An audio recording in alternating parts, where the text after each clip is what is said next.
Good morning, everyone. My name is Siti Haima Saliling, and for today's report, I'm going to discuss about the Proto-Indo-European, the Proto-Germanic, the Old, Middle, and the Modern English.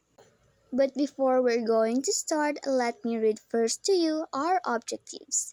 So first, to introduce the history of the English language, to explore the linguistic features of Proto-Indo-European, Proto-Germanic, Old English, Middle English, and Modern English, to explain the importance of studying language history for understanding the evolution of human communication, to encourage further exploration and appreciation of the English language and its rich history. Proto-Indo-European is a hypothetical reconstructed language that is believed to be the ancestor of the Indo-European language family.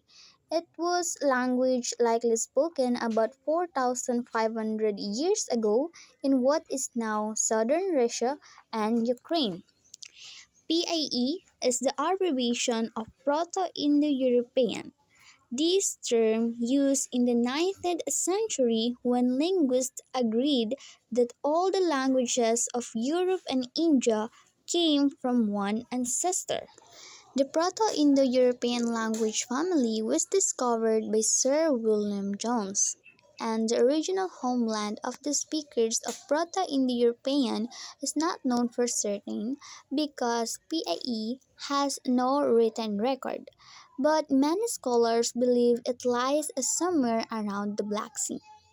Black Sea is bordered by two EU countries, the Bulgaria and Romania, as well as Georgia, Moldova, Russia, Turkey, and Ukraine. In the 1850s, scholars began to reconstruct sounds and words of the presumed ancestral language from which all Indo-European are descended. As PAE is not directly attested, all PAE sounds and words are reconstructed using the comparative method. When we say comparative method, it is used to reconstruct the history and evolution of language by comparing their phonological, morphological, and syntactic features with those of related languages. So, PAE is considered by almost all scholars to be the great grandmother of all the languages. The branches of the PAE family of language are so many indeed, but it is mainly divided into fundamental branches, the Western branch and the Eastern branch. So we can summarize all the branches of the PAE family in the following diagram. So here's the diagram. So PAE divided into two main branches, which is the Western branch and the Eastern branch. So Western branch divided into four branches: the Germanic, Hellenic, Celtic, and Italic. Germanic consists of German, English, Dutch, Danish, Swedish, Norwegian. Hellenic, Ancient Greek, Greek. Celtic, Gaelic, Irish, Welsh, and Italic consists of Italian, Spanish, French, Portuguese, and Romanian. And the Eastern branch divided into two branches again, the Baltic Slavonic and the Indo-Iranian. The Baltic Slavonic divided again into two branches, which is the Baltic and Slavonic. Baltic consists of Latvian and Lithuanian, while Slavonic consists of Russian, Polish, Czech, and Bulgarian. The same with Indo-Iranian. Indo-Iranian divided into two branches, which is the Indian and the Iranian.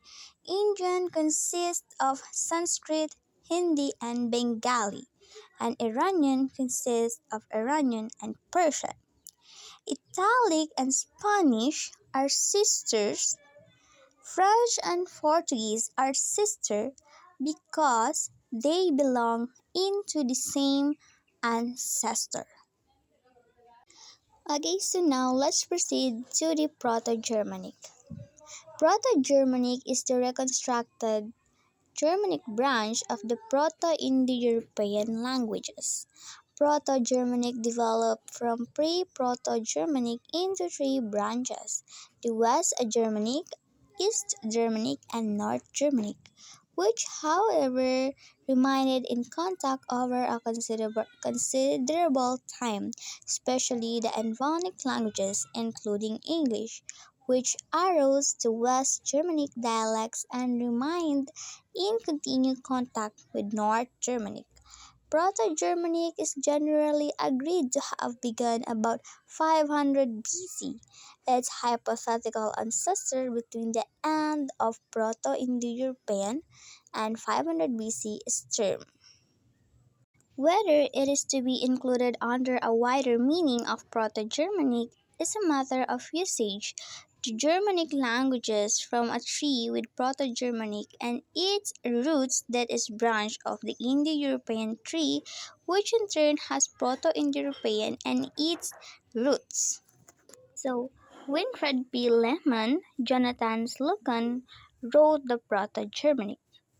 So I have here the example of Proto-Indo-European and the Proto-Germanic. So example number one, in PAE, the word feather is pronounced as Petro, while in Germanic it pronounced as Fetra. Another one, PIE, the ed, in Proto-Germanic et, in English it. Another one, PAE, said, in Proto-Germanic set, in English sit. So that is the example. Okay, so now let's talk about the Old, Middle, and Modern English. This part of my report, I think, explained ng previous reporter, but then I will just give a short review.